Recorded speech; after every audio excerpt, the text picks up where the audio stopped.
Good morning, everyone. Now, in solutions, we are moving towards the next topic, which is solubility. And in today's session, we will be talking about solubility of a solid in liquid as well as solubility of a gas in liquid. Related with solubility of gas and liquid, we are going to discuss a very important law, which is called Henry's law. चलिए पहले solubility से start करते हैं. Let us first try to understand that what actually the term solubility means. क्या लगता है आपको? ये तो हम नॉर्मल अपने डे टू डे लाइफ में भी ये टर्म कई बार यूज करते हैं. solubility क्या मतलब हो सकता है solubility का?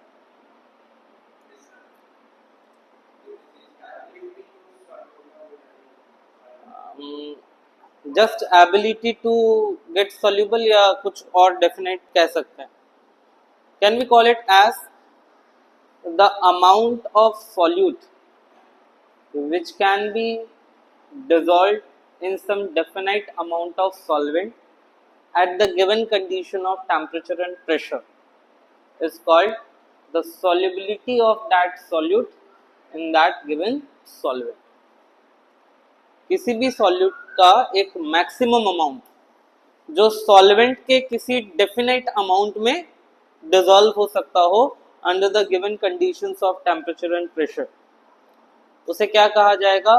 Solubility of that solute in that particular solvent. Right. अगर डिफाइन करना हो तो कैसे डिफाइन करेंगे? The maximum amount of solute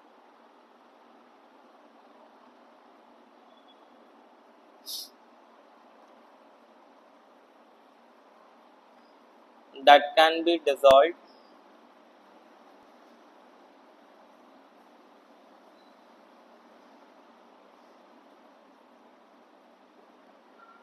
in some definite amount of solvent. आप चाहो तो इसको 100 ग्राम भी कंसिडर कर सकते हो. In 100 gram of the solvent, ठीक है. The maximum amount of solute that can be dissolved in some definite amount of solvent at given temperature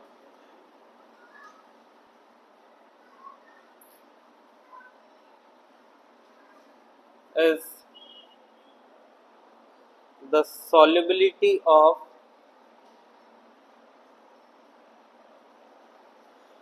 that solute in given solvent at that temperature. यही मतलब निकलता है ना. The maximum amount of solute that can be dissolved in some definite amount of solvent at given temperature is solubility of that solute in given solvent at that temperature. है. आप चाहो तो ये डेफिनेट अमाउंट को 100 ग्राम consider करके चल सकते हो. The amount of solute which can be dissolved in 100 gram of a solvent at given temperature, that is referred as solubility of that solute in the given solvent. Solvent change होगा, solubility change हो जाएगी, या solute change होगा तो भी solubility change हो जाएगी. इसका मतलब साफ ये निकल रहा है that solubility depends upon nature of solute and solvent. नहीं, देखो मैंने यहाँ डेफिनेशन में जो यूज किया है, मैं क्या कह रहा हूँ यहाँ पे? Of that solvent and in the given solvent, solubility of that solute in the given solvent. तो यहाँ पे ना ये छोटे छोटे वर्ड्स का मीनिंग होता है. It is very meaningful here. इससे क्या पता चल रहा है? इससे पता चल रहा है कि सॉल्युबिलिटी सॉल्यूट और सॉल्वेंट के नेचर पे डिपेंडेंट होती है. नहीं, सो can we write solubility is dependent on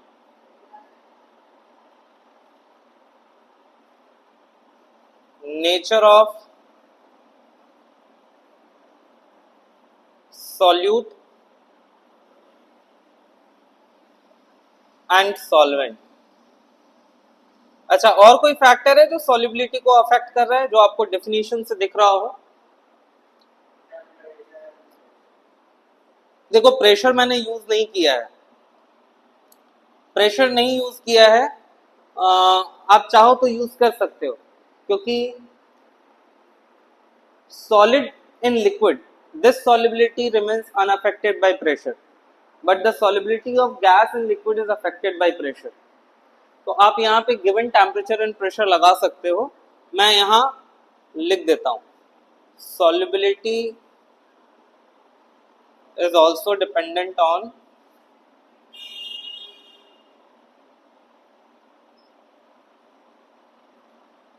temperature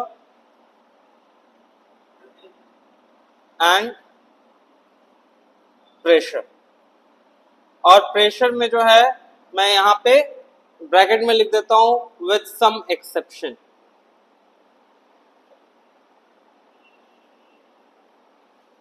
कहीं कहीं सॉल्युबिलिटी जो है that is unaffected by the pressure. ठीक है, चलिए अब followed by this we will move ahead into the discussion of solubility of a solid in liquid। Solubility of a solid in liquid।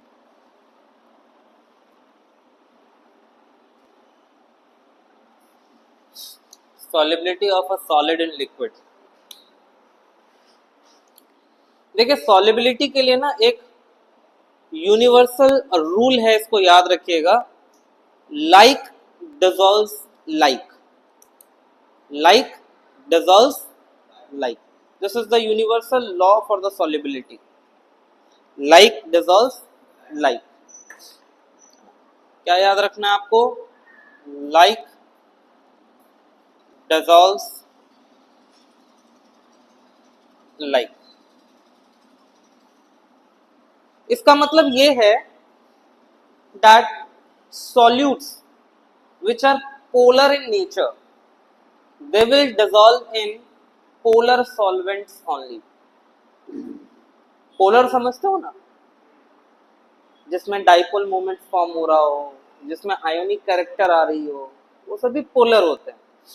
तो solutes which are polar in nature, they will dissolve in polar solvents, and the non-polar solutes will be dissolving in non-polar solvents।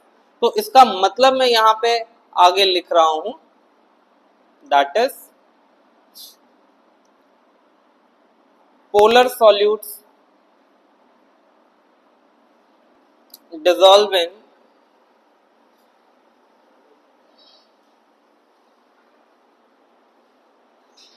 polar solvents,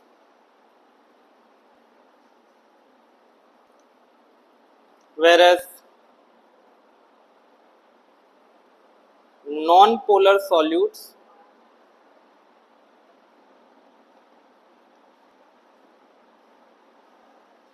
dissolves in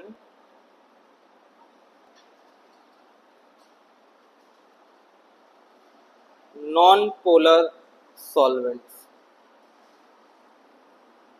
ठीक है, इसका example जो है ना, हम अपने daily life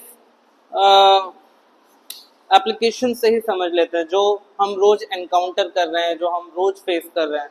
आपके घर में you have salt, you also have sugar, right?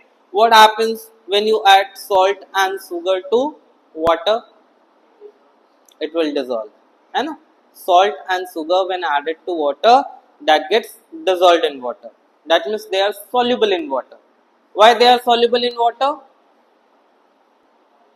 Because salt is ionic in nature, the ions get separated out, and the sugar that is having OH group in it, which forms hydrogen bond with the water molecule, लेकिन just think for a while कि क्या sugar and salt will they dissolve in kerosene, will they dissolve in petrol, dissolve होगा? या फिर suppose benzene is used as a solvent, अगर हम benzene में ये ऐड करें तो क्या सॉल्ट और शुगर डिसॉल्व हो पाएगा? नहीं हो पाएगा। क्यों? बेंजीन नॉन पोलर है और इनका नेचर डिफरेंट है, they are polar in nature. Salt and sugar, salt में तो कंप्लीट आयोनिक कैरेक्टर है and sugar is having OH group which is polar in nature, right? So this simply means that we have the example justifying this statement in our daily life.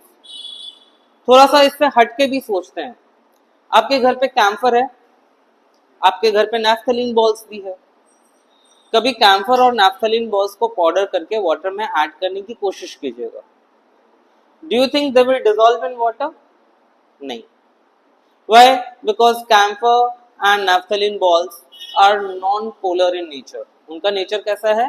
Non-polar. जबकि water is a polar solvent. And on the other hand, this camphor and naphthalene ball powder will get dissolved in benzene. It will get dissolved in kerosene. Kerosene में dissolve हो जाएगा, petrol में dissolve हो जाएगा। तो आप समझ में आ रहा है क्या है? Like dissolves like, polar compounds or polar solutes will dissolve in polar solvents, non-polar solutes will dissolve in non-polar solvents. चलिए, अब हम वापस से इस एग्जाम्पल पे आते हैं। Let us consider that we are preparing a solution. We are preparing a solution. जैसे घर पे हम salt solution को एग्जाम्पल ले लेते हैं। Salt solution हम प्रिपेयर कर रहे हैं। We have taken water in a glass tumbler, कांच की ग्लास में हमने वाटर लिया है। We are adding solute to it, stirring it. Again we are adding solute to it, stirring it. ऐसे करते करते हमने 3 to 4 स्पून सॉल्ट वाटर में डिसॉल्व कर दिया। Now further when we are adding the salt in it, we find that now the salt is not dissolving at that particular condition of temperature and pressure. इसका मतलब ये है कि यहां solute को आपने किस में ऐड किया है? सॉल्वेंट में, एंड इससे आपको क्या मिला है? सॉल्यूशन। लेकिन यहां पे दो प्रोसेस एक साथ होती है। When you add salt to water, salt dissolves in water and this process is called dissolution. क्या होगा? सॉल्ट के पार्टिकल्स जो हैं ब्रेक होके वाटर में यूनिफॉर्मली स्प्रेड हो जाएंगे और इस प्रोसेस को हम क्या कहते हैं? Dissolution. And on the other hand, from the solution the salt particles will be colliding and they will be reappearing in the solution. Salt के पार्टिकल्स आपस में कोलाइड होके वापस सॉलिड सॉल्ट का भी फॉर्मेशन कर रहे होंगे। उस प्रोसेस को कहते हैं क्रिस्टलाइजेशन। क्या कहते हैं हम इसे? क्रिस्टलाइजेशन। तो इनिशियली जब आप सॉल्ट का एडिशन शुरू करोगे, when you start adding salt to water, the rate of dissolution process is higher.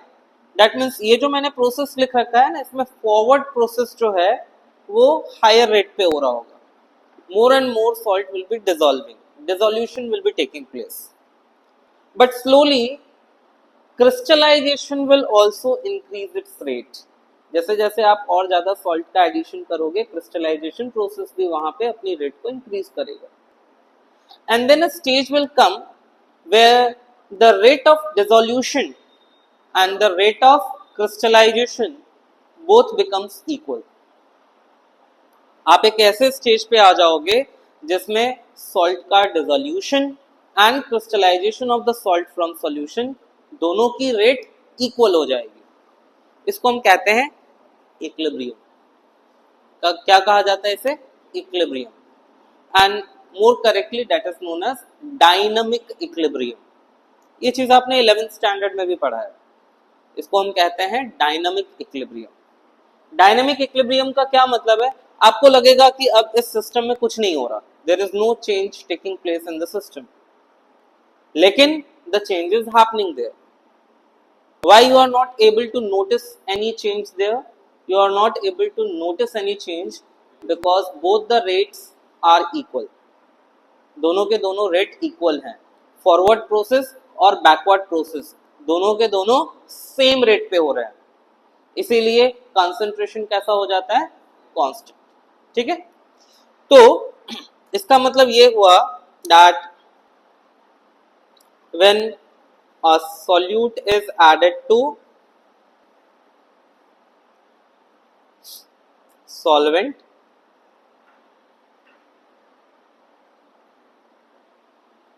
its concentration in the solution increases,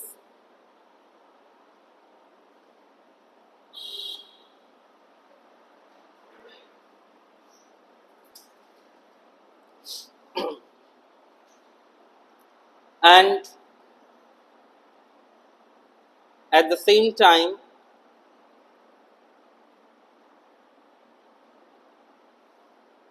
solute particles in the solution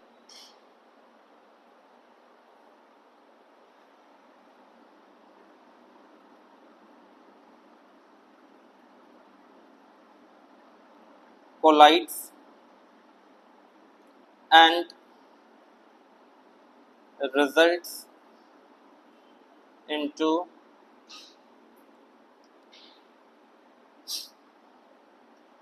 appearance of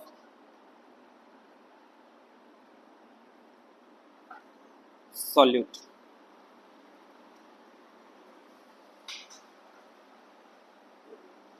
A stage comes where both dissolution and crystallization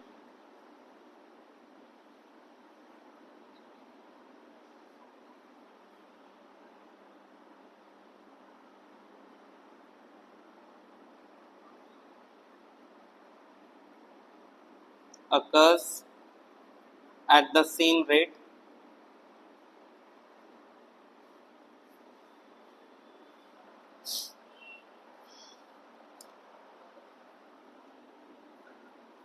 This is called equilibrium. इसे हम क्या कहते हैं? This stage is called stage of equilibrium, right?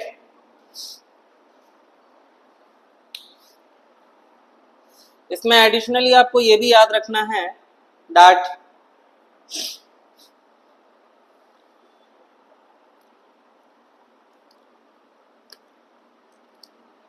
once the equilibrium is attained,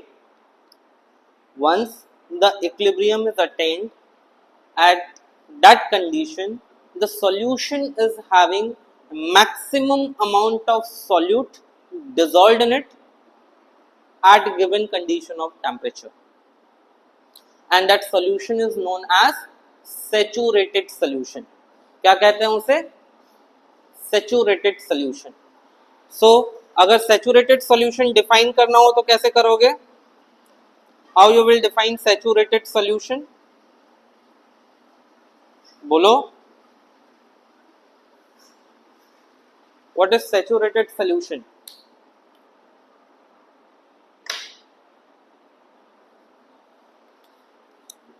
The maximum amount of solute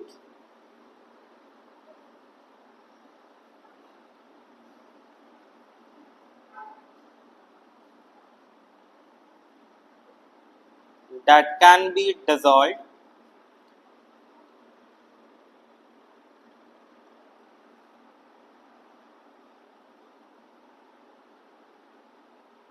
sorry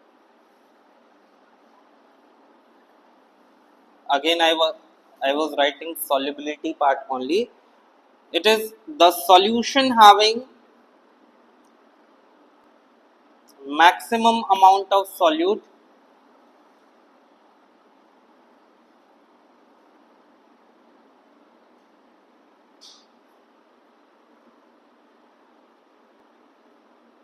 dissolved in it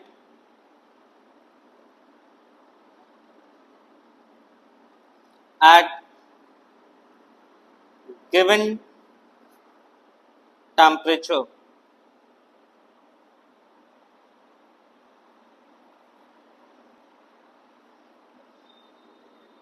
is called saturated solution.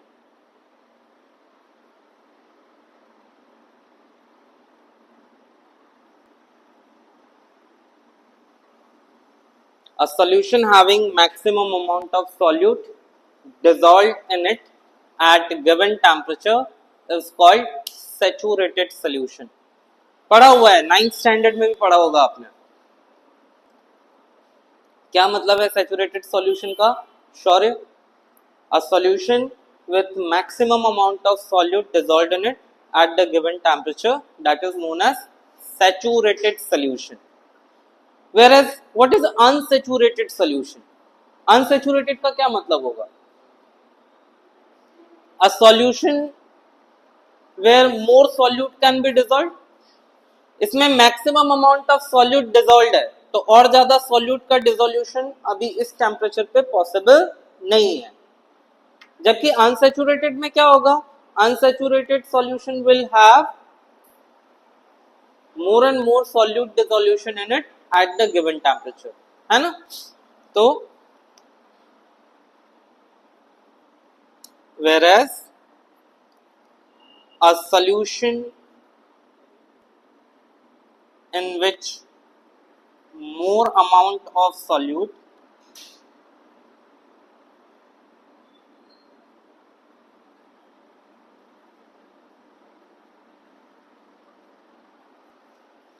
can be dissolved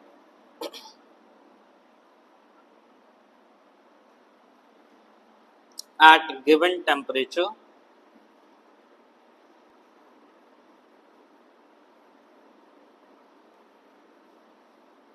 is called unsaturated solution.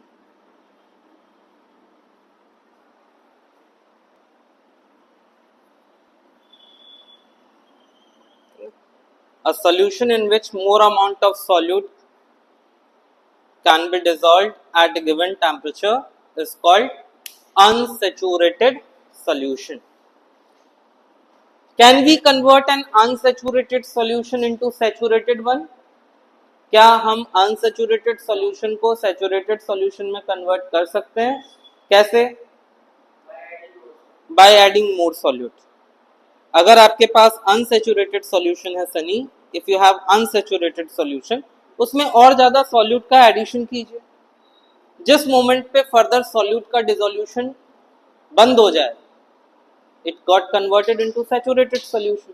नहीं, unsaturated solution में आपको और ज्यादा solutes का addition करना है. जिस moment पे फर्दर सॉल्यूट का डिसोल्यूशन उसमें बंद हो जाए, वो आपका क्या बन गया? Saturated solution. अच्छा, क्या हम सैचुरेटेड सॉल्यूशन को अनसैचुरेटेड सॉल्यूशन में कन्वर्ट कर सकते हैं? Can we convert a saturated solution into unsaturated one? Yes, of course we can convert with the change in temperature.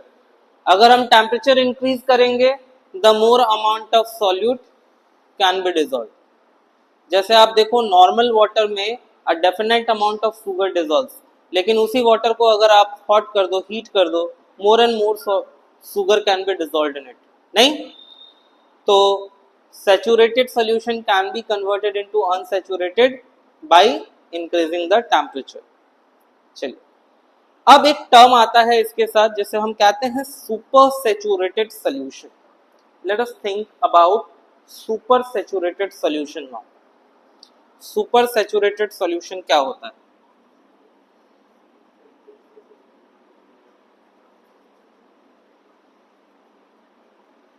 Super saturated solution, सोचो इसके बारे में. Super saturated solution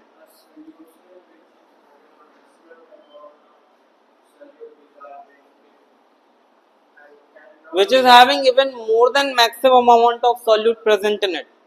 And what happens? On cooling it, if the temperature is dropped slightly in it, it cause appearance of crystals of the solute, है ना, उसी को हम कहते हैं super saturated solution.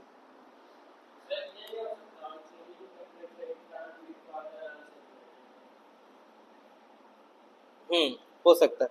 A solution which has more than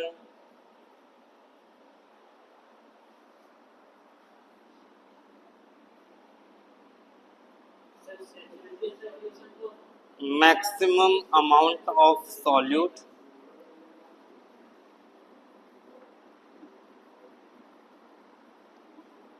dissolved and cause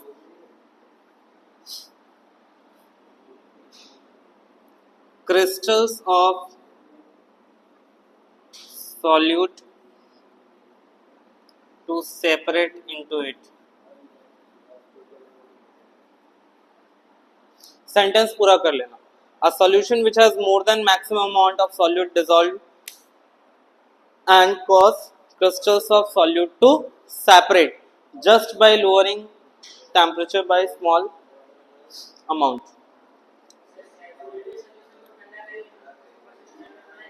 saturated solution को अगर ठंडा कर देंगे तो वो सुपर सैचुरेटेड बन जाएगा. करेक्ट. इवन अगर हम सैचुरेटेड सॉल्यूशन का टेम्परेचर लो करें, it will become super saturated. Correct. ठीक है. टेम्परेचर लो कर दोगे तो नहीं, टेम्परेचर लो करने पे तो वो सुपर सैचुरेटेड बन जाएगा. कम करने में सुपर सैचुरेटेड बन जाता है वो, मतलब उसमें क्रिस्टल सेपरेट होने लगेगा, वो सॉलिड पार्टिकल में कन्वर्ट होने लगेगा. जैसे एक छोटा सा एग्जांपल है, आज के डेट में आपको पता है काफी लोगों के घर पे गुलाब जामुन बनते हैं. वो रेडीमेड आता है गिट्स वाला, फिर घर पे चाशनी वगैरह बना के गुलाब जामुन बनाते हैं.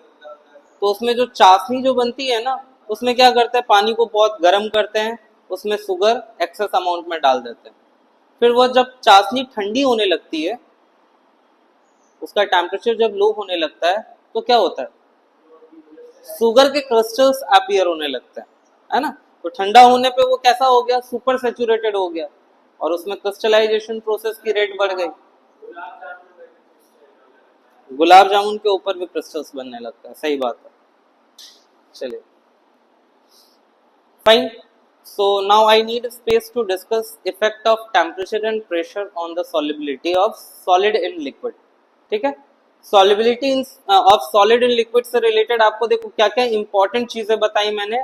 like dissolves like बताया, फिर आपको इस equilibrium के बारे में बताया कि although we observe it as a single process but there are two processes taking place simultaneously, and अगर आप continuously सॉल्यूट का एडिशन सॉल्वेंट में करते रहो तो डेफिनेटली स्टेज विल अराइव जैसे हम इक्विलिब्रियम कहते हैं.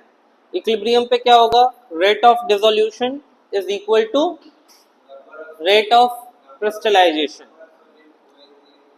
रेट भी बोल सकते हो, या यूं भी कह सकते हो कि number of solute particles undergoing into the solution और dissolving into the solution is same as number of particles coming out as crystals.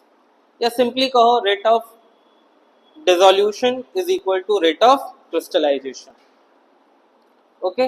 अब हम नेक्स्ट इसमें डिस्कस करने वाले हैं effect of temperature and pressure. Now next we will be considering effect of temperature on solubility and effect of pressure over the solubility. ठीक है. पहले हम solubility of solid in liquid के रिस्पेक्ट में ही सिर्फ डिस्कस करेंगे. Solubility of gas in liquid के लिए मैं इन फैक्टर्स का अलग से डिस्कशन करूंगा. अभी सिर्फ मैं सॉलिड इन लिक्विड के लिए कर रहा हूं. तो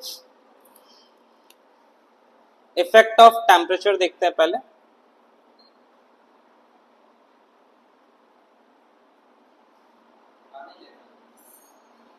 effect of temperature on solubility of a solid in liquid.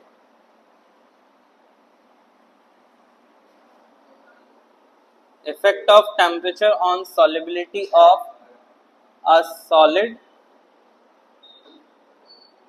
in liquid.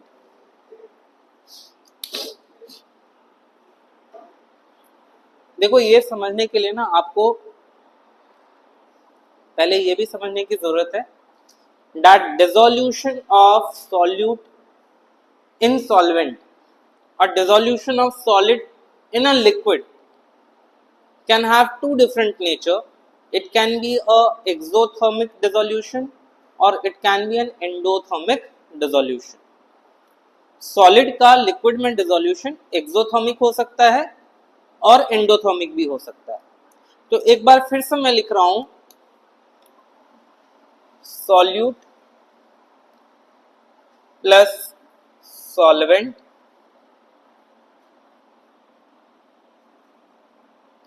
Giving solution.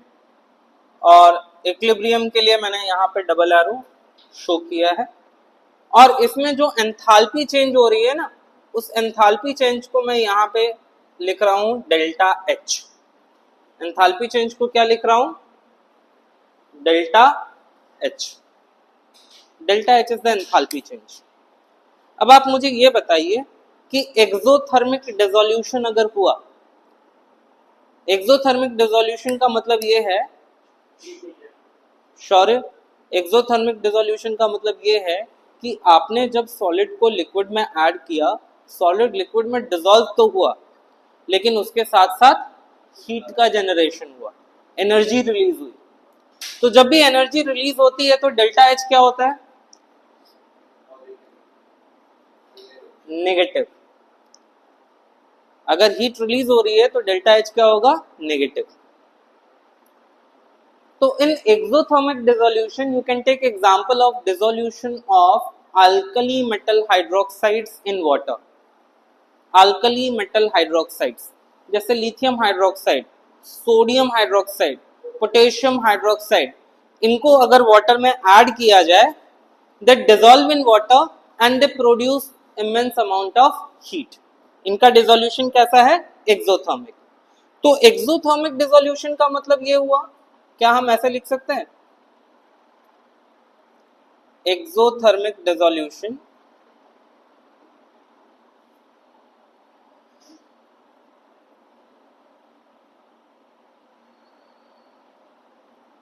इसमें क्या होगा? Solute plus solvent resulting into solution और इसके साथ क्या मिलेगा? हीट. यही होगा ना? अब आपने एक प्रिंसिपल पढ़ा था इक्विलिब्रियम चैप्टर में 11th में जिसको हम कहते हैं ले चटेलियर प्रिंसिपल.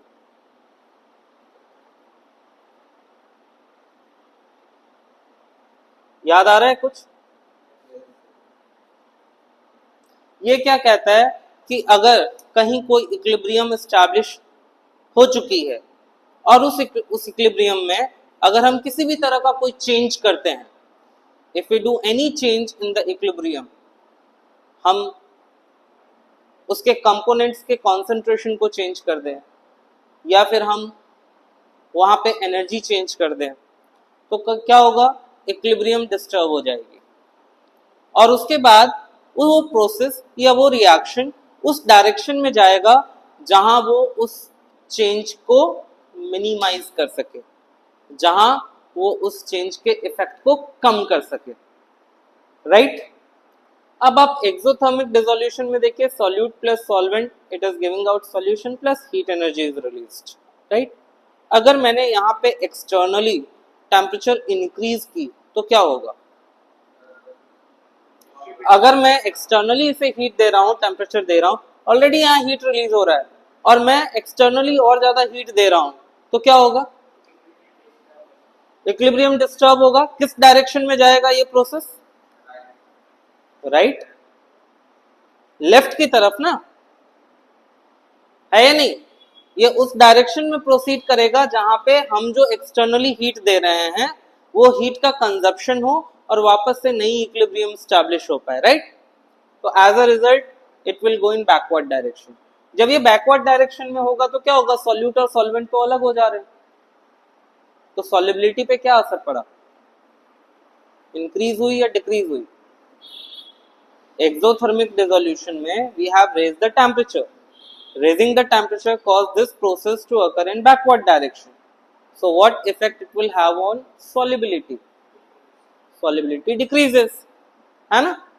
अरे सॉल्यूशन से वापस वो सॉल्यूट और सॉल्वेंट में कन्वर्ट हो रहा है, तो सॉल्युबिलिटी डिक्रीज हुआ ना। इसका मतलब ये हुआ for exothermic dissolution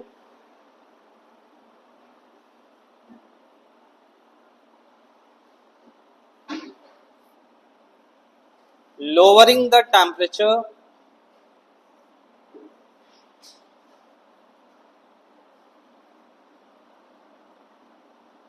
will increase solubility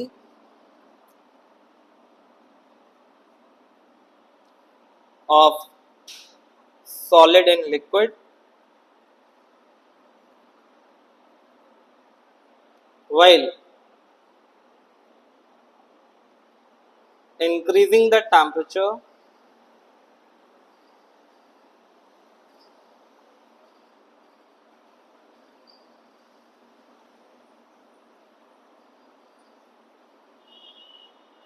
decreases the solubility। Sorry ये किसके लिए है, ये सिर्फ एक्सोथर्मिक डिसोल्यूशन के लिए, ठीक है। अब थोड़ा दिमाग लगा के बताइए एंडोथर्मिक डिसोल्यूशन में क्या होगा।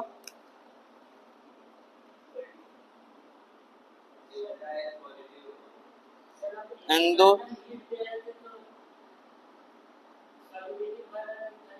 घट रहा था, वो एंडोथर्मिक डिसोल्यूशन के लिए होता है। आपके घर में जो नॉर्मली आपने शुगर का डिसोल्यूशन, सॉल्ट का डिसोल्यूशन या ग्लूकोज का डिसोल्यूशन देखा, वो एंडोथर्मिक डिसोल्यूशन है। मैंने यहाँ एक्सोथर्मिक डिसोल्यूशन के बारे में बताया, solute plus solvent plus heat,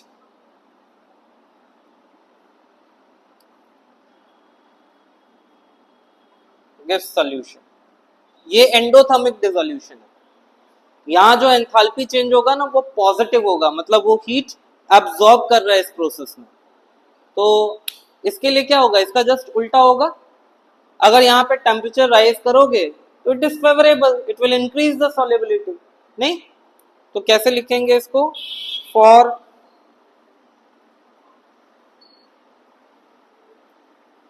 endothermic dissolution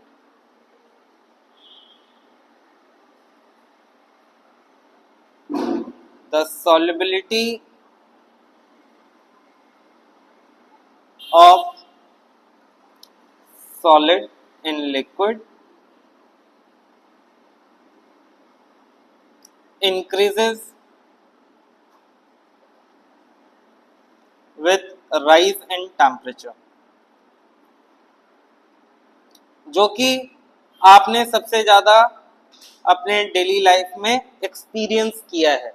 नहीं, you can integrate it with your daily life observations.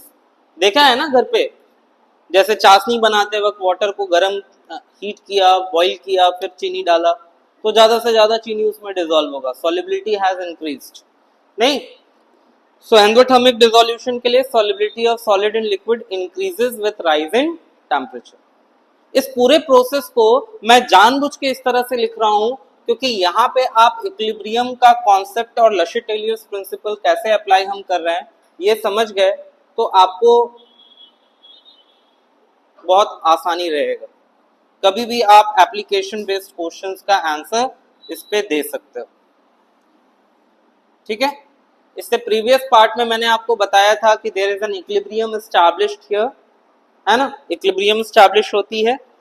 और अब मैं बता रहा हूं कि इस प्रोसेस में हीट रिलीज हो रहा है, इस प्रोसेस में हीट एब्जॉर्ब हो रहा है। अब आपको Le Chatelier's प्रिंसिपल का एप्लीकेशन यहां सोचना है।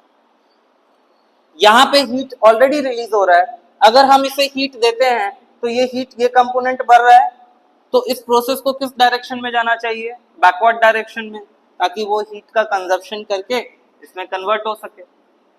और अगर ये बैकवर्ड डायरेक्शन में जाएगा तो सॉल्यूट और सॉल्वेंट अलग हो जा रहे हैं, सॉल्युबिलिटी कम हो जा रहा है। जबकि इस प्रोसेस में हीट एब्जॉर्ब हो रही है, यहाँ अगर आपने टेम्परेचर राइज किया तो हीट के कंजप्शन के लिए it should go in forward direction, forward direction में तो वो सॉल्यूशन बन रहा है और ज्यादा सॉल्यूट सॉल्वेंट में डिसॉल्व हो रहा है, तो सॉल्युबिलिटी इज इंक्रीजिंग, राइट, है ना, easy simple.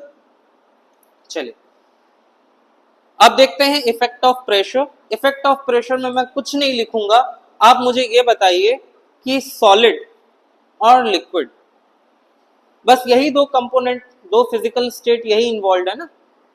Solubility of solid in liquid में we have one solid component, one liquid component. Do we have any effect of pressure on solid and liquids? They both are incompressible. Solid और liquid दोनों incompressible हैं, pressure का उन पे कोई असर नहीं होता. तो do you think there will be any effect of pressure on solubility of solid and liquid? Solid का liquid में solubility के लिए pressure का कोई effect पड़ेगा, उन पे कोई असर होगा? कोई असर नहीं होगा. तो आप बस एक स्टेटमेंट लिखिएगा that solubility of solid in liquid remains unaffected by pressure. ठीक है, there is no effect of pressure on solubility of solid in liquid. Okay, now next we will move on to solubility of a gas in liquid. चलिए now solubility of a solubility of a gas in liquid. Solubility of solid in liquid हमारा discussion हो चुका है, अब solubility of gas in liquid वाला part देखते हैं. यहां से इस चैप्टर की इंपॉर्टेंस 100 टाइम्स बढ़ गई. अभी तक आपने जो भी पढ़ा ना, इट वाज, ऐसा समझ लो कि an introduction to the chapter, और it was just a general discussion जिसमें बहुत सारी चीजें आपको पहले से भी पता थी. बहुत सारी चीज़ें या तो आपने 11th में पढ़ा था या 9th में पढ़ा हुआ था. It was not entirely new part. लेकिन अब यहाँ से जो चीज़ें आप पढ़ोगे वो बहुत ही डिफरेंट और नई चीज़ें हैं, और एग्जामिनेशन में ज़्यादा वेटेज इन्हीं पार्ट्स का है. ठीक है, तो solubility of a gas in liquid start करते हैं हम. Gases they have solubility in the solvent. अगर हम उसे वाटर कंसिडर कर ले तो different gases have solubility in the water to different extent. जैसे oxygen is slightly soluble in water. आपको पता है वाटर में ऑक्सीजन की solubility हम पार्ट्स पर मिलियन में डिनोट करते हैं, है ना. So oxygen is less soluble in water, but still that much solubility of oxygen is in water is sufficient for the entire aquatic species.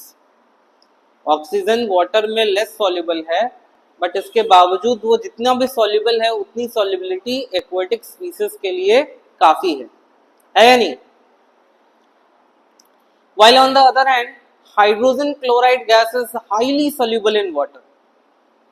Hydrogen chloride gas water में highly soluble है. इसका मतलब ये हुआ कि here also the solubility is dependent on the nature of the solvent and the nature of gas. यहाँ भी solubility किन factors पे dependent होगी, गैस के nature पे, and it is also dependent on the nature of solvent. But other than that, the solubility of gas in liquid is affected by pressure also. Pressure और temperature से भी affected होता है. Mainly pressure से कैसे affected होता है, to understand that let's proceed with the part over here. सबसे पहले हम यहाँ पे कंसिडर कर रहे हैं, वी हैव अ कंटेनर.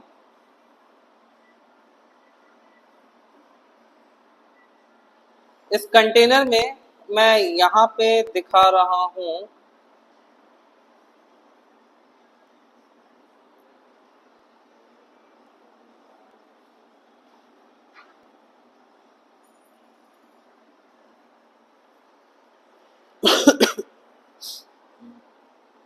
देखिए इसको समझने की कोशिश कीजिएगा।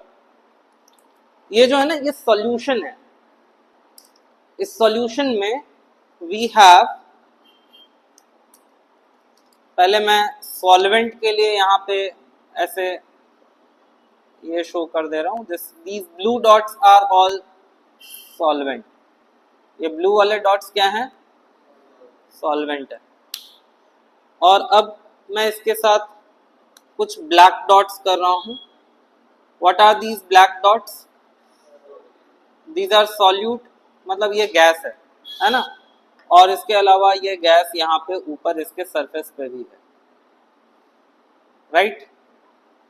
The gas is present over here on the surface of liquid, you can say, नहीं। और यहाँ पे ना मैंने एक प्रेशर अप्लाई करने के लिए यहाँ पे एक इसके ऊपर एक वेट रखा है,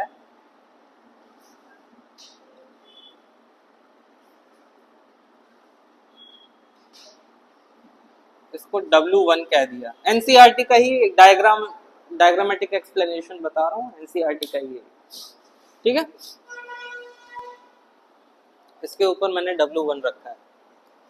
तो यहाँ पे क्या है, ये W1 जो है this is actually exerting a pressure over the gas, ये गैस के ऊपर प्रेशर एक्सर्ट कर रहा है, and because of this pressure the gas is further getting dissolved in the liquid over here.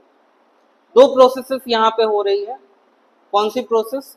The particles of the gas are entering into the liquid and getting soluble in it, and on the other hand the particle of the gas are also coming out of the solution and entering over here in the gaseous part.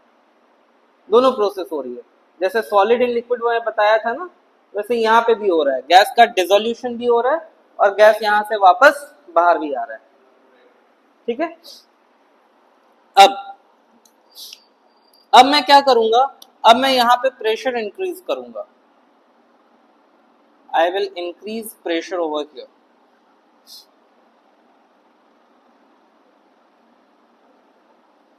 तो pressure मैं कैसे increase करूंगा? सबसे पहले pressure increase करूंगा तो gas की volume काफी कम हो जाएगी, है ना।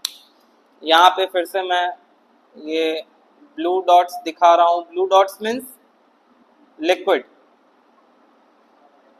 राइट, और ब्लैक डॉट्स मीन्स, देखो अब ना मैं ब्लैक डॉट्स के नंबर यहाँ पे इंक्रीज कर रहा हूँ।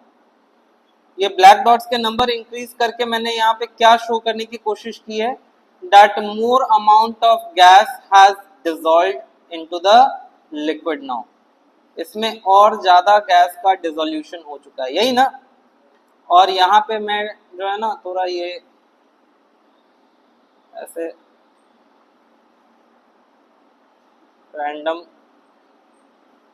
शो कर दे रहा हूं। और इसके ऊपर अब मैं प्रेशर इंक्रीज करता हुआ तीन डिफरेंट वेट्स दिखाऊंगा, W1, W2 एंड W3।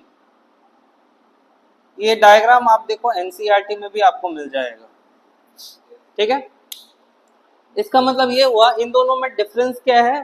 प्रथम इन दोनों में डिफरेंस ये है that here the pressure acting over the surface of the gas is more, nahi. With the increase in the pressure what happens, you can see that now the gas is confined to the smaller volume. gas जो है ना अब छोटे volume में आ जा रहा है, और अब प्रेशर ज्यादा होने की वजह से more and more gas particles, more and more gas molecules are entering into the liquid. That means they are getting soluble over here. तो इससे और इस पार्ट में आते हुए हमें क्या दिख रहा है कि solubility has increased. Why the solubility has increased? Because the pressure of the gas over the surface of liquid has increased. हमने तो गैस के सरफेस पे प्रेशर एक्सर्ट किया, लेकिन हमें क्या देखना है? हमें देखना है कि गैस के सरफेस पे प्रेशर एक्सर्ट करने पे ये gas molecules further liquid surface पे ज्यादा प्रेशर एक्सर्ट कर रहे हैं। Their partial pressure over the surface of the liquid is now greater, and because of that greater pressure more and more gaseous particles are getting into the solution now. इसका मतलब क्या हुआ, with the increase in the partial pressure of the gas over the surface of the liquid, the solubility of gas and liquid has increased. नहीं, इसी चीज को observe करते हुए हेनरी ने एक लॉ फॉर्मुलेट किया था जिसको हम कहते हैं हेनरीज लॉ। क्या कहते हैं? Henry's law. Henry has given a law for the solubility of gas in liquid और इसको कहा जाता है हेनरीज लॉ। क्या कहा था उन्होंने? That the solubility of gas in a liquid is directly proportional to the partial pressure of the gas over surface of liquid. क्या कहा था? The solubility of a gas in liquid is directly proportional to the pressure or the partial pressure of the gas over surface of the liquid.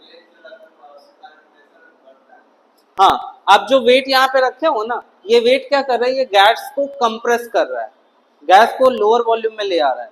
तो lower volume में ले आ रहा है तो gas का प्रेशर बढ़ जा रहा है और गैस का प्रेशर इसके सरफेस पे बढ़ रहा है तो गैस ज्यादा सॉल्युबल हो जा रहा है ना? तो क्या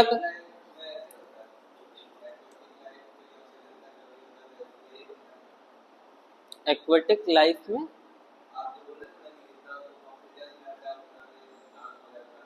हाँ, उसमें बताऊंगा आपको क्या होता है। वहां पे दो चीजें इंपॉर्टेंट, टेम्परेचर भी इंपॉर्टेंट है, प्रेशर भी इंपॉर्टेंट है। जैसे जैसे आप सी और ओशन के डेप्थ में जाओगे ना, वहां पे और ज्यादा डिजॉल्व्ड ऑक्सीजन प्रेजेंट होता है as compare to the surface water. So Henry's law says the solubility of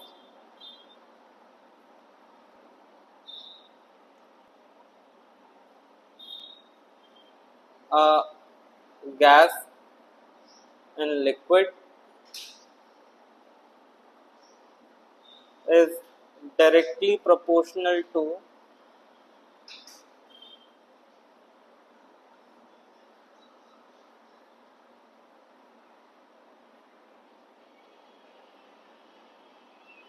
the pressure of gas over surface of liquid.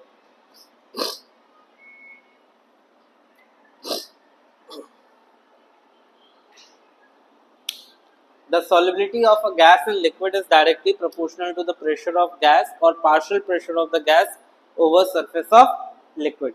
ये हेनरी का कहना था। और जिस टाइम पे ये हेनरी ने ये लॉ दिया था ना,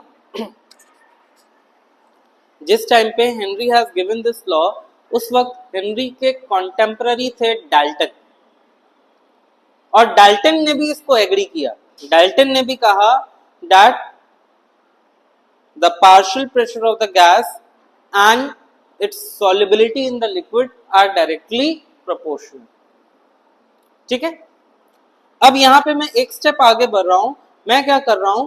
मैं गैस की सॉल्युबिलिटी को मोल फ्रैक्शन के टर्म्स में मेजर कर रहा हूं। If solubility of gas in liquid is measured as its mole fraction,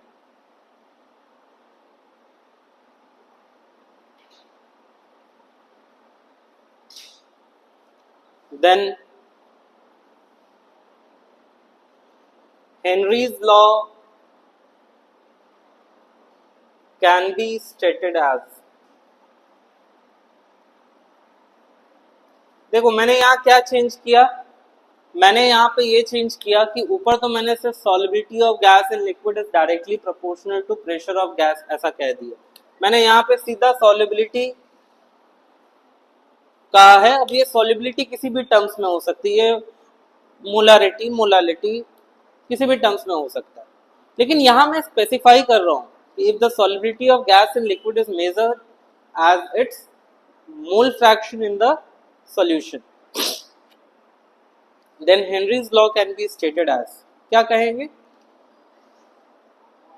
the partial pressure of the gas in its vapour phase is directly proportional to its mole fraction in the solution. क्या कहेंगे? क्या कहेंगे? The partial pressure of, अगर आपको exam में Henry's law का statement आता है तो आप यही लिखोगे, the partial pressure of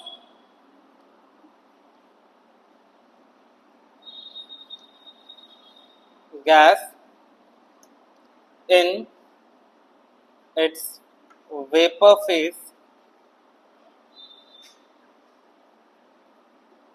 is directly proportional to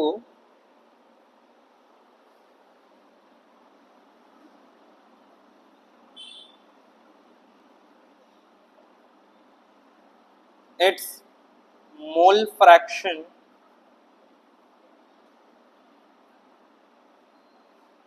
in the solution। Easy है ना Sunny? The partial pressure of a gas in its vapour phase is directly proportional to its mole fraction in the solution. किसी भी gas का उसकी vapour phase में जो partial pressure होगा it is proportional to the mole fraction of the gas in solution. Partial pressure का मतलब हुआ the pressure purely due to that gas, उस गैस की वजह से जितना प्रेशर होगा उसको पार्शियल प्रेशर कहेंगे। क्योंकि और भी तो प्रेशर हो सकता है ना, एटमॉस्फेयर से भी तो प्रेशर लग सकता है। पार्शियल प्रेशर का मतलब हुआ the pressure because of the gas only. इसको हम मैथमेटिकली लिखते हैं,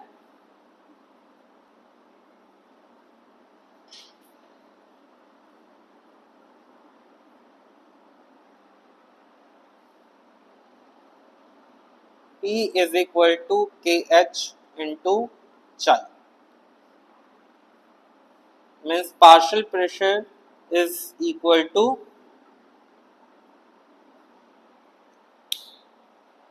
KH multiplied by mole fraction। अब ये KH क्या है? तो KH मैं बता रहा हूं, KH is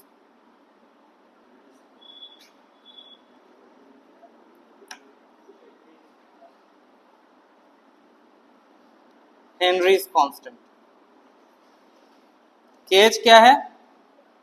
हेनरीज कांस्टेंट। इसमें आप ये भी समझ सकते हो, इसको ऐसे भी लिखा जा सकता है, partial pressure of the gas is directly proportional to the mole fraction, और फिर प्रोपोर्शनल साइन हटाने पे आता है KH which is proportionality constant, और इसको हम हेनरीज कांस्टेंट कहते हैं। याद रखिएगा Henry's constant is different for different gases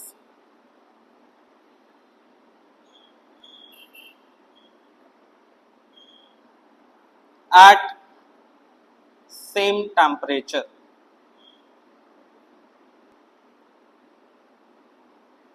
किसी एक ही टेम्परेचर पे डिफरेंट गैसेस की हेनरीज कांस्टेंट वैल्यू डिफरेंट होगी, है ना।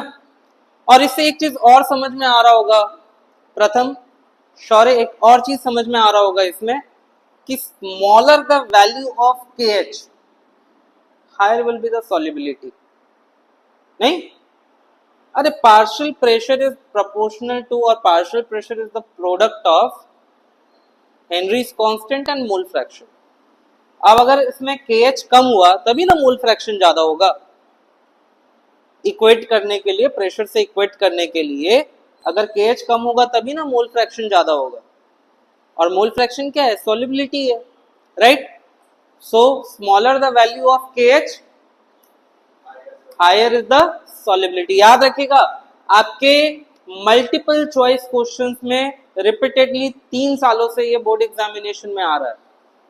3-4 गैसेस दिए होंगे और उनकी solubility mention, Henry's constant mentioned होगी। The gas with the Henry's constant will be given, और पूछा जाएगा the correct order of these gases is in increasing order of their solubilities. तो हेनरी कांस्टेंट से सॉल्युबिलिटी कैसे पता चलेगा हमें?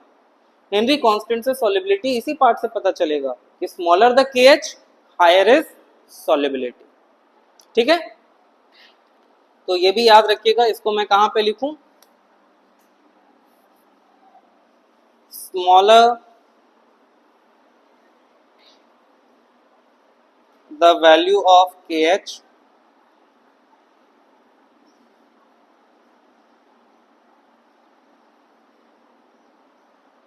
higher is the solubility of gas and liquid। ठीक है, smaller the value of KH higher is the solubility of gas in liquid and vice versa. अगर KH high हुआ तो सॉलिबिलिटी कैसी होगी? सॉलिबिलिटी लो होगी। ठीक है, चलो एक चीज और याद रखिएगा, for a given gas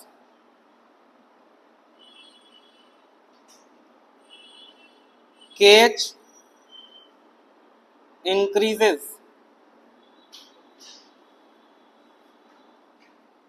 with rise in temperature।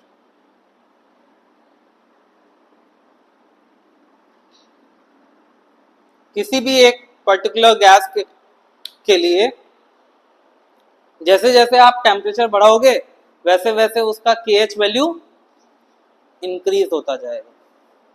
किसी भी पर्टिकुलर गैस के लिए आप अगर उसकी सॉल्युबिलिटी को लिक्विड में कंसिडर करनी है तो आप जितना ज़्यादा टेम्परेचर इंक्रीज करोगे उसकी KH वैल्यू भी उतनी इंक्रीज होती जाएगी। इसका मतलब ये हुआ that solubility of gas in liquid decreases with temperature. नहीं, solubility of gas in liquid decreases with temperature।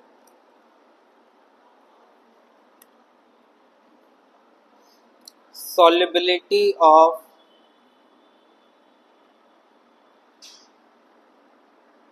gas in liquid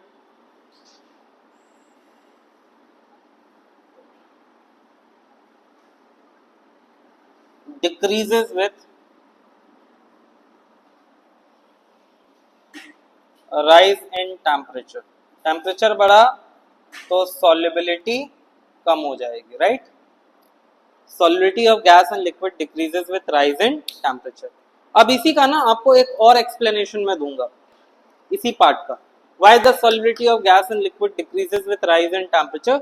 इसका एक आपको Le Chatelier's प्रिंसिपल से भी एक्सप्लेनेशन दूंगा। चलिए, यहां पे फिजिकल स्टेट क्या है? Gaseous state. Here it is gaseous state, here it is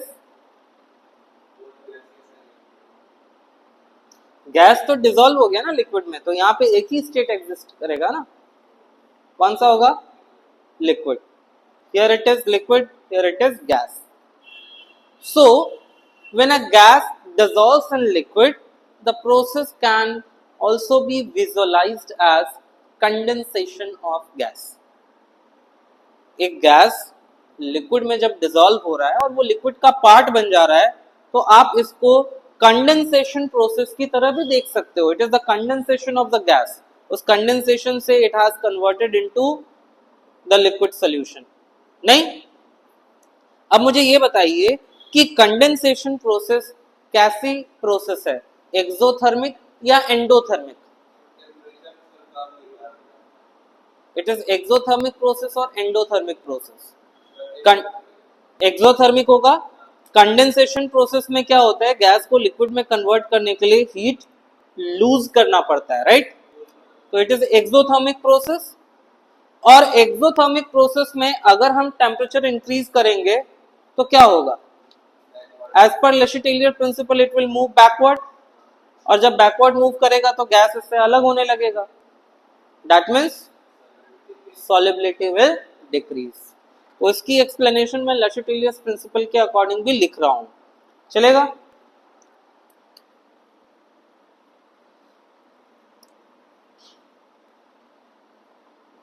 A gas dissolving in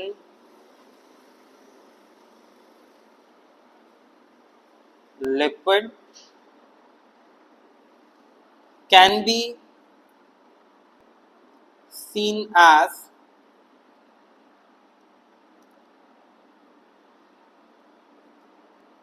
condensation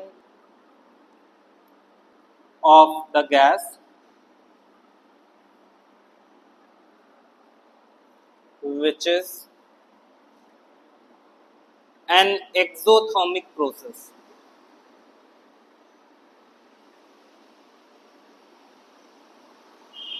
condensation कैसा प्रोसेस है? Exothermic. Thus, according to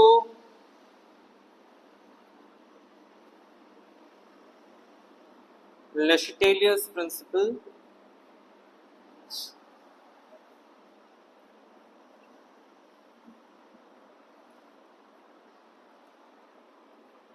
the solubility of gas in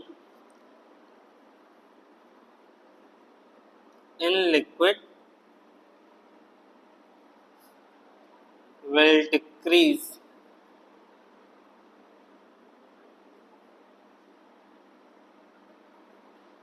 with a rise in temperature.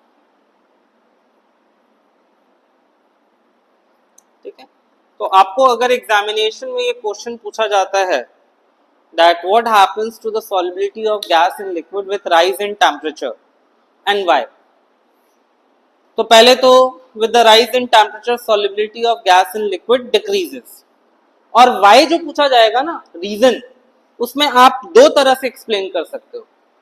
एक तो आप उसको Le Chatelier's principal के according explain कर सकते हो, और दूसरा KH के बेसिस पे. Le Chatelier's प्रिंसिपल के बेसिस पे कैसे एक्सप्लेनेशन होगा? That the gas dissolving in liquid is same as condensation of gas which is an exothermic process, and in exothermic process, because of Le Chatelier's principle, with the rise in temperature the solubility of gas will decrease. नहीं, दूसरा आप KH के terms में भी लिख सकते हो. कैसे? with the rise in temperature the Henry's constant of that gas will increase, which will cause decrease in the solubility. ठीक है, दोनों टर्म्स में आप लिख सकते हो. आ रहा है समझ में ये पूरा? चलिए, अब हम देखेंगे application of Henry's law in our daily life. Application में डिस्कस कर दूंगा, एंड उसको लिखने वाला पार्ट जो है ना, आप अपने एनसीईआरटी से कर लीजिएगा. ठीक है, वही आपको 3 एप्लीकेशन वैसे ही लिखना है. ठीक है, ये solubility of gas and liquid में समझ में आया. ओवरऑल इसका कंक्लूजन क्या है? प्रेशर बढ़ेगा तो सॉलिबिलिटी इंक्रीज होगी. डायरेक्ट प्रोपोर्शन में है ना. अगर आप यहाँ पे प्रेशर वर्सेस मोल फ्रैक्शन का ग्राफ प्लॉट करोगे, मोल fraction of gas in solution and pressure, इसका अगर आप ग्राफ प्लॉट करोगे तो ये ग्राफ आपको जो है स्ट्रेट लाइन ग्राफ मिलेगी. और मैथमेटिक्स में स्ट्रेट लाइन ग्राफ का मतलब ही होता है that two quantities are in direct proportion. नहीं, ये डायरेक्ट प्रोपोर्शन में जब भी होगा तो आपको स्ट्रेट लाइन ग्राफ मिलता है या नहीं? So if you plot the graph of partial pressure of the gas versus mole fraction of gas in the solution, we find the graph to be a straight line. तो pressure बढ़ा, solubility बढ़ जाएगा. Pressure कम हुआ, solubility कम हो जाएगा. Temperature बढ़ा, solubility कम हो जाएगा. और टेम्परेचर कम हुआ तो सॉलिबिलिटी बढ़ जाएगा. इस पे गिव रीजन का 1 मार्क का एक क्वेश्चन पूछा जाता है that why the aquatic species are more comfortable in cold water. और इसको थोड़ा ट्विस्ट करके भी पूछा जाता है that during the winter season the at many places the water freezes, or surface water freeze हो जाता है, and the bottom water is also comparatively cold, but still the aquatic species are able to survive. तो इसका reason क्या है? इसका reason ये है कि when the temperature is low there is more amount of dissolved oxygen present in it, है ना. कोल्ड कंडीशन में, कोल्ड वाटर में डिजॉल्व्ड ऑक्सीजन और ज्यादा है, और डिजॉल्व्ड ऑक्सीजन ज्यादा होने की वजह से क्या होगा, एक्वाटिक स्पीसीज को तो चाहिए dissolved oxygen, so they will be able to live comfortably there. नहीं, याद रखिएगा, गिव रीजन में क्वेश्चन पूछा जाता है, why aquatic species are more comfortable in cold water. Reason क्या होगा, because in cold water as per this, ये पूरा एक्सप्लेनेशन लिखने की जरूरत नहीं है, डायरेक्ट लिख सकते हो, because in cold water more amount of dissolved oxygen is available और soluble in water, and that's why it is comfortable for aquatic species. ठीक है,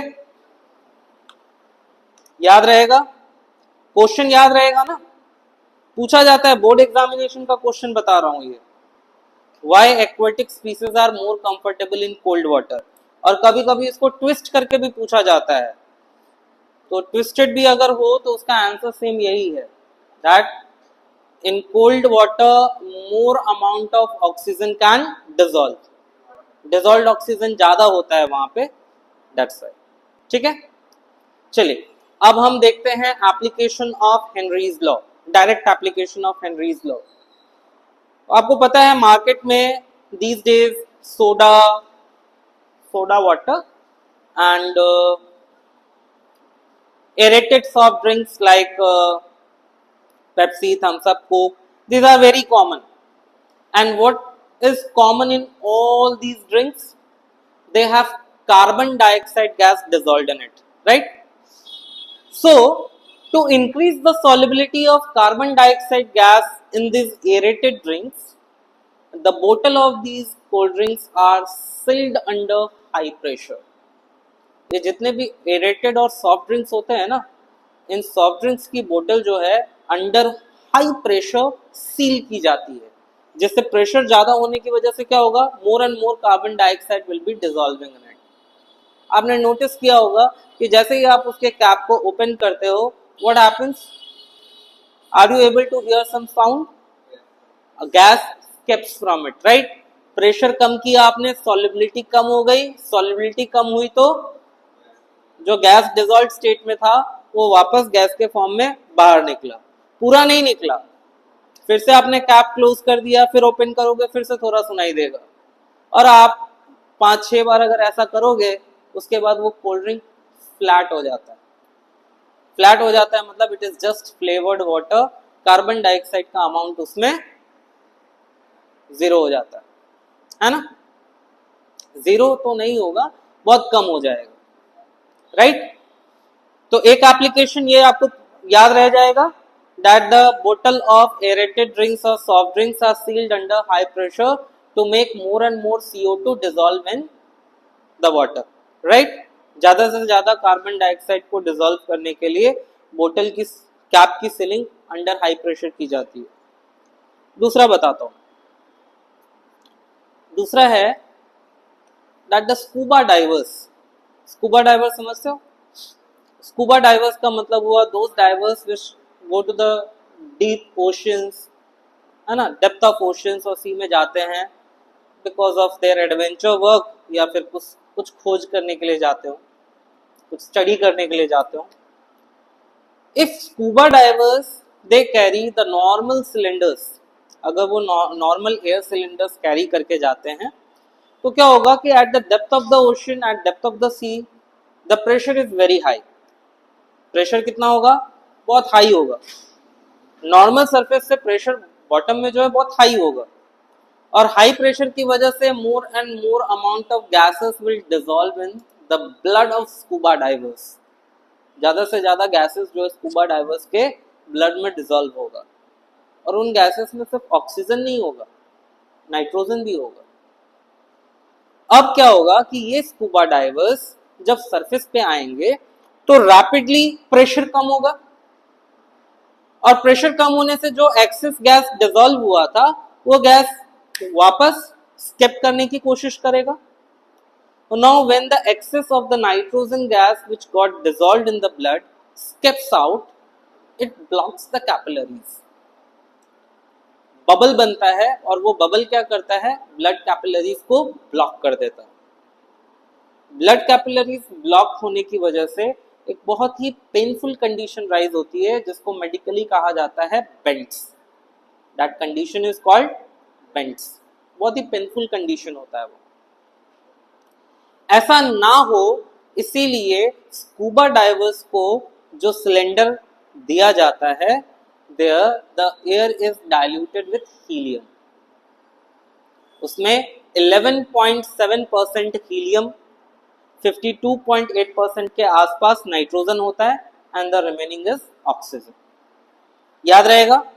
क्या याद रहेगा? Scuba divers when they dives and they go at the bottom of the sea or ocean, there the pressure is very high, more amount of gases will dissolve in their bloodstream, and when they come at the surface, the gases which have dissolved extra, जो additional gas जो dissolve हुआ, that will come out, क्योंकि pressure कम हुआ तो gases जो है वो फिर बाहर dissolved state से बाहर आएंगे। बाहर आते वक्त नाइट्रोजन गैस स्पेसिफिकली क्या करेगा, उसके बबल्स फॉर्म होंगे। नाइट्रोजन गैस जब बाहर आता रहेगा उसके बबल्स फॉर्म होंगे, कैपिलरीज ब्लॉक कर देगा। इस कंडीशन को क्या कहते हैं, बेंट्स। अच्छा, एक चीज और जान लो कि नाइट्रोजन का हमारे ब्लड में एक्सेस अमाउंट में होना दैट इज ऑल्सो हार्मफुल। आपको पता है कि हम ऑलरेडी नाइट्रोजिनस वेस्ट का एक्सक्रीशन करते हैं। हम तो नाइट्रोजन वाले वेस्ट को अपने बॉडी से बाहर निकालते हैं, यूरिया एक्सक्रीट करते हैं ना। और नाइट्रोजन अगर ब्लड में ज़्यादा अमाउंट में हुआ तो that is also medically not good. Painful condition Bent's तो है ही, उसके साथ साथ ऐसे भी वो हार्मफुल है। इसीलिए the cylinder is diluted with helium. 11.7% helium होता है, 52.8% के आसपास 56.2% नाइट्रोजन और रिमेनिंग ऑक्सीजन। हीलियम से डाइल्यूट करने से ये होता है कि नाइट्रोजन जो एक्सेस अमाउंट में डिसॉल्व हो रहा था उसका परसेंटेज तो कम हो गया। नाइट्रोजन कम है तो डिसोल्यूशन भी नाइट्रोजन का कम होगा, है ना। प्योर ऑक्सीजन दोगे क्या होगा पता है?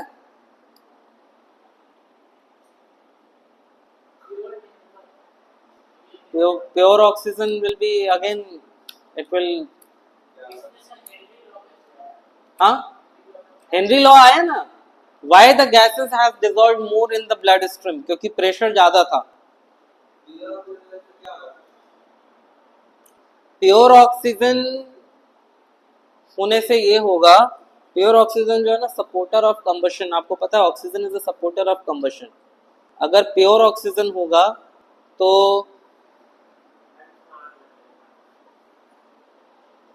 इतनी ज्यादा अमाउंट ऑफ एनर्जी रिलीज होने लगेगी, आपके बॉडी को इतना ओवर हीटिंग करेगा, it is not good for health. इसीलिए जो रेशियो, जो प्रोपोर्शन में एयर हम इनहेल करते हैं दैट इज गुड। हाँ, पॉल्यूटेंट्स नहीं होना चाहिए उसमें, it should not be having pollutants. चलिए,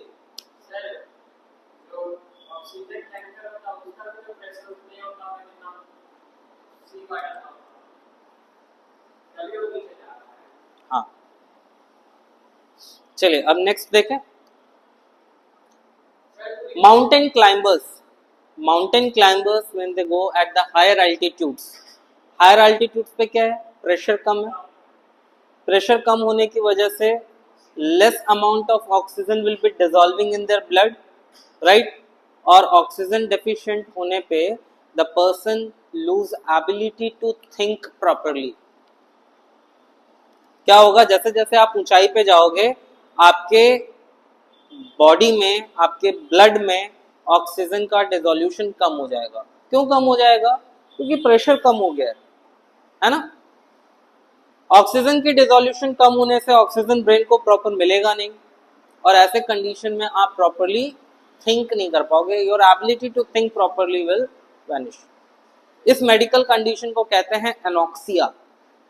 this medical condition is called anoxia. और इस एनॉक्सिया को अवॉइड करने के लिए the mountain climbers carry oxygen cylinders with them. Mountain climbers जो हैं वो ऑक्सीजन सिलेंडर कैरी करके चलते हैं। नहीं नहीं, वो भी प्योर ऑक्सीजन नहीं होता है। ऑक्सीजन सिलेंडर होता है, उसमें प्रोपोर्शनली ऑक्सीजन का अमाउंट ज्यादा होता है, but it also has other gases. ठीक है, चलिए।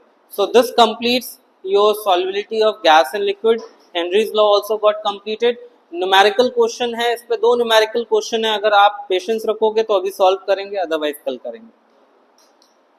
कल